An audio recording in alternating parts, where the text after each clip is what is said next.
ceux qui sont à Rutshuru, à Massissi, à Minembwe et ailleurs, qui vous ont suivi, ils n'ont pas cru que ce pays est en guerre.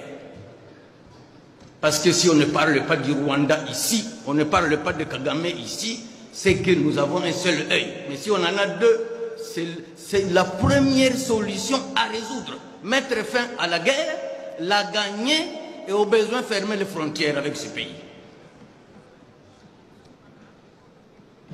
On ne fera jamais rien tant que nous sommes occupés, tant qu'on nous tue par milliers. Et Kinshasa ne bouge pas le doigt. Dieu merci, j'ai vu mon ami Kabongo, Mlianvita qui est devenu VPM à la Défense, c'est un grand ami à moi, on va vous accompagner. On va vous accompagner. Donc, nous voulons que la guerre soit considérée par notre gouvernement comme la priorité des priorités. La sécurisation du territoire national. Nous voulons que les militaires au front aient un traitement spécial. Sans motivation, ils ne feront pas de guerre. Où est l'argent du cobalt? Où est l'argent du cuivre?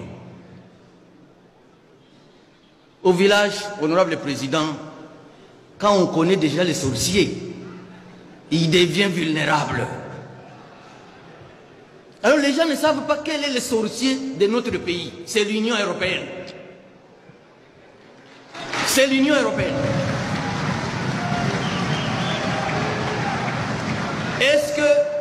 Est-ce que l'Équateur peut signer un contrat avec une organisation pour le cobalt ou le cuivre? L'Équateur a du cuivre? C'est dans le programme.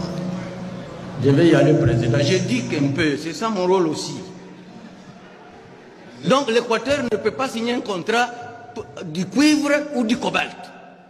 Le Kivu ne peut pas signer un contrat pour le caoutchouc.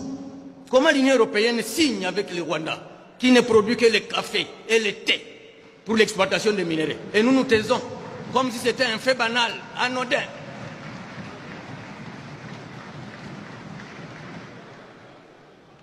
Madame la Première ministre, apaisez-vous.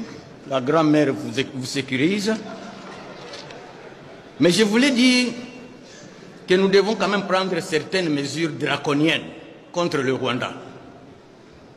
Moi, je suis sous sanction de l'Union européenne. Moi, j'ai pris ça comme un acte d'héroïsme. Ce n'est pas un handicap. Nous avons le deuxième port de notre pays.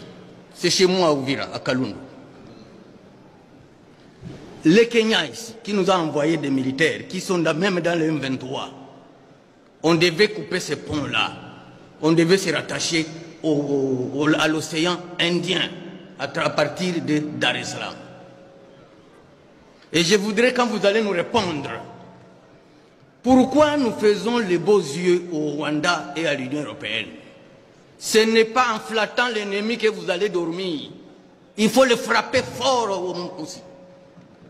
Il faut le frapper fort. Et je voudrais ici aujourd'hui que vous veniez me dire pourquoi nous n'avons jamais fermé nos frontières avec le Rwanda, pourquoi nous n'avons jamais rompu les relations diplomatiques avec le Rwanda. Qu'est-ce qui se passe? Quelle est la complicité? J'ai reçu deux recommandations de deux de mes collègues qui n'ont pas eu l'occasion de prendre la parole ici, sont de l'Équateur.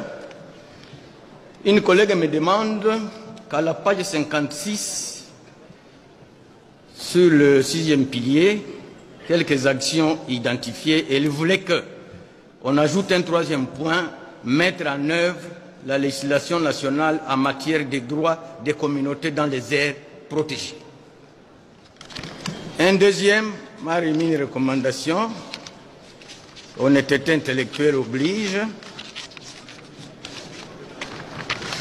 que au 3e pilier, à son point 3, je crois, sur la connectivité sur les zones, sur l'axe Zongo, Libenge et la route nationale numéro 6, sur l'axe Boyabu, Gemena, Akula, Lissala, Bumba, Bunduki, c'est l'axe de la province de la Mongala. Ces routes n'ont jamais été réhabilitées. Je vous remercie, Madame la Première ministre, et je souhaite excellente investiture à votre gouvernement. Merci.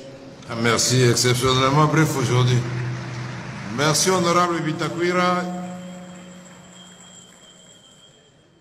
J'invite l'honorable Meshak Mandefou